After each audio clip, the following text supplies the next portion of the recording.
this video, I'd like to cover the Quantopian Futures API. This video really is designed as a basic introduction for people who are not familiar with what a futures contract is, as well as for those who are not familiar with the newly released Quantopian Futures API. After much waiting, it is finally here. The official lectures and tutorials will be launched towards the end of this month, I believe, during the Quantopian organized QuantCon 2017 in New York City. So let's get into the Futures API. The futures data is now available in the Quantopian research platform. They have 72 futures. Right now, it's just the US futures going back to the start of 2002. Now, not all futures have data going back that far, so it depends on specific futures contracts.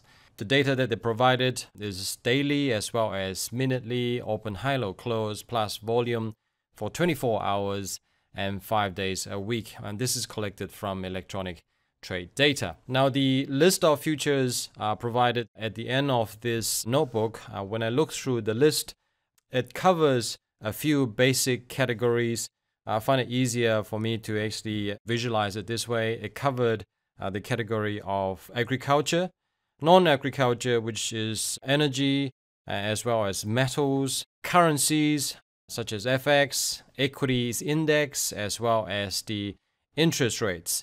Right now, it doesn't have weather, nor does it have real estates.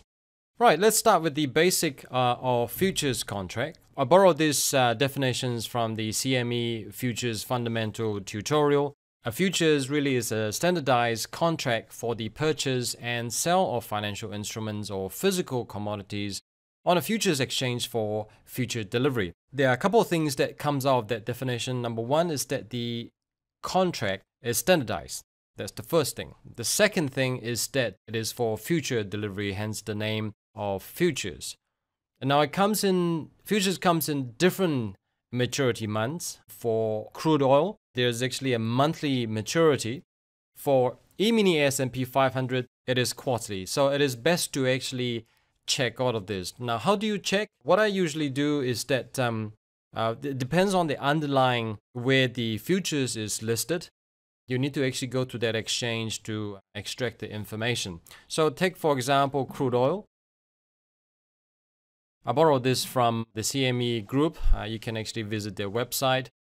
Here, you can see that May, June, July, August. So every month, they have a futures contract maturing. So this is what I was referring to when I say there is actually a monthly maturing futures contract. So if we want to look for things such as E-mini S&P 500, so we can actually go to the equity index and pull up the E-mini S&P 500, and you will see that it comes in quarterly maturity: June, September, December, and then March, and then back to June again. So they actually mature on a quarterly basis rather than monthly, like the crude oil futures.